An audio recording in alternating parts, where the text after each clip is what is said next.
பல்வேறு கோரிக்கைகளை வலியுறுத்தி தொடர்ந்து போராட்டம் நடத்தி வரும் அரசு ஊழியர்களை முதல்வர் அழைத்து பேச மறுக்கிறார். அரசு ஊழியர் அமைப்புகளை அழைத்து பேச வேண்டும்.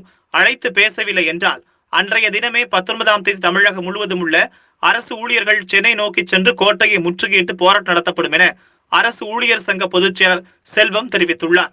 மதுரையில் செய்தியாளர்களிடம் பேசிய அவர், புதிய பென்ஷன் திட்டத்தை ரத்து செய்து பழைய ஓய்வூதிய திட்டத்தை அமல்படுத்த வேண்டும். 3.5 லட்சம் பணியாளர்களுக்கு காலமுறை ஊதியம் வழங்க வேண்டும். 4.5 லட்சம் அரசு பணியிடங்கள் பூர்த்தி செய்ய நடவடிக்கை எடுக்க வேண்டும். ஆதிசேஷயா குழு அறிக்கையை ரத்து செய்ய வேண்டும். அரசு ஊழியர்களின் 21 மாத நிலுவைத் தொகையை வழங்க வேண்டும். கருவூலத்துறையை அரசு ஏற்று நடத்த வேண்டும். வரும் 19ஆம் தேதி சிறை நிரப்பும் போராட்டம் நடத்த உள்ளதாகவும் தெரிவித்தார். ஏற்படுகின்றது.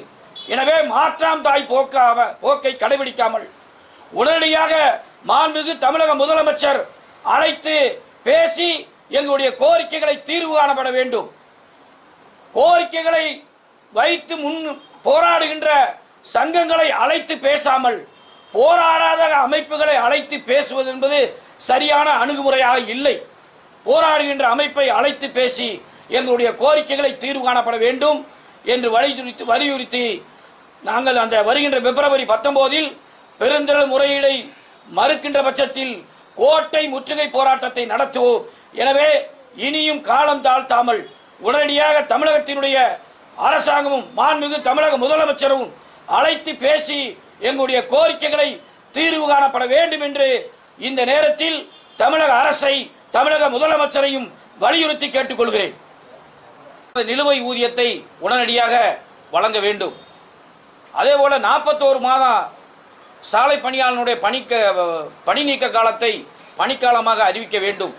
கருவூலத்துறையை அரசே ஏற்று நடத்த வேண்டும் உள்ளிட்ட கோரிக்கைகளை வலியுறுத்தி தமிழகம் தழுவிய அளவில் 2ஆம் தேதி முதல் தொடர் மறியலும் சிறை நிரப்பும் போராட்டம் நடத்தினோம்.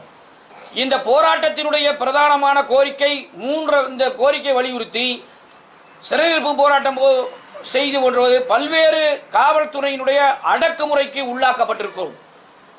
ஜனநாயக முறைப்படியில் காந்திய வழியில் போராடியவர்களை இதுவரை கடந்த 3 ஆண்டுகளில் பல்வேறு அமைச்சர் பெருமக்களோடு பேச்சுவார்த்தை நடத்திய பிறகும் எங்களுடைய கோரிக்கை நியாயமான கோரிக்கையை அழைத்து பேச மறுக்கின்றார்.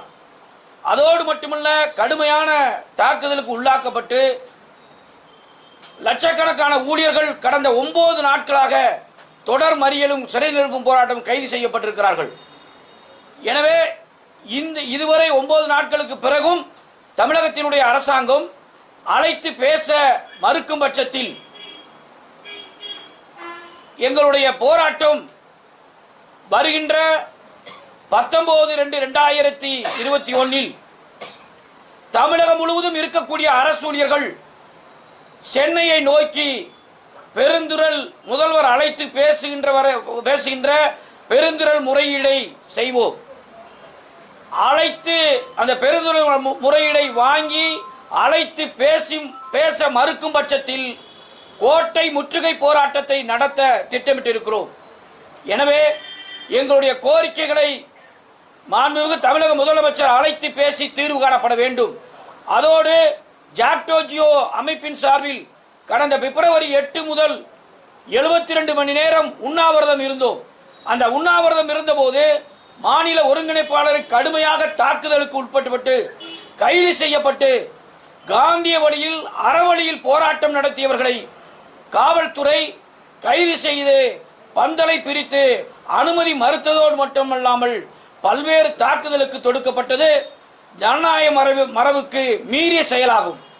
எனவே தமிழ்நாட்டினுடைய முதலமைச்சர் மிகச்சிறந்த பணியை கொரோனா பணியாமந்தரி பல்வேறு துறையினுடைய வளர்ச்சிக்கும் மிகச்சிறந்த பணியை செய்து கொண்டிருக்கிறார்கள் அரசு ஊழியர் என்று தொலைக்காட்சியிலும் பத்திரிகை செய்தியிலும் சொல்லுகிறார். ஆனால் அரசு ஊழியர் ஜீவாதாரமான கோரிக்கைகளை வலியுறுத்தி ஜனநாயக முறையில் போராடுகின்ற போது அழைத்து பேச மறுப்பது நியாயமான இல்லை. கடுமையான தாக்குதலுக்கு உள்ளாக்கப்பட்டிருக்கும் போது இந்த ஜனநாயக நாட்டில் தமிழ்நாடு அரசு ஊழியர் சங்கத்தின் மாநில பேரவை முடிவின்படி 4 கட்ட இயக்கங்களை நடத்த திட்டமிட்டு 4வது கட்ட இயக்கமான கடந்த பிப்ரவரி 2 முதல் தமிழகத்தினுடைய ஒட்டுமொத்த மாநிலம் முழுவதும் இருக்கக்கூடிய அரசு ஊழியர்கள் தொடர் மறியலும் சிறை நிரப்பும் போராட்டம் நடத்தி கொண்டிருக்கிறோம்.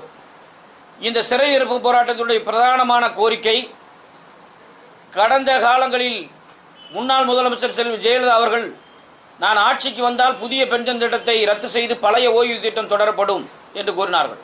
அதேபோல தொகுப்பூதியத்தில் இருக்கக்கூடிய தமிழ்நாட்டில் 3.5 லட்சம் தொகுப்பூதிய ஊழியர்கள் இருக்கிறார்கள். சத்துணவு ஊழியர்கள், அங்கன்வாடி ஊழியர்கள், வருவாய் கிராம உதவியாளர்கள், ஊர்ப்புற நூறர்கள், எம்ஆர்பி செவிலியர்கள் என்று 3.5 லட்சத்திற்கும் மேற்பட்ட தொகுப்பூதியில் பணிபுரியக்கூடிய ஊழியர்களை காலமுறை ஊதியம் வழங்க வேண்டும். அதேபோல கொரோனா காலத்தில் அரசு ஊழியர்கள் வாங்கி கொண்டிருக்கக்கூடிய சலுகையை பறிக்கப்பட்டிருக்கிறது. அகவிலைப்படி முடக்கம், சரண்டர் விடுப்பு ரத்து, ஜிபிஎஃப் பட்டி குறைப்பு உடனே வழங்க வேண்டும். அரசு துறையில் இருக்கக்கூடிய 4.5 லட்சம் பணியிடங்கள் தொடர்ச்சியாக காலியாக இருக்கு, அதை பூர்த்தி செய்யப்பட வேண்டும். இளைஞர்களுக்கான வேலை வாய்ப்பை உருவாக்காமல் அந்த ஆதிசேஷையா என்ற குழுவை உடனடியாக ரத்து செய்யப்பட வேண்டும்.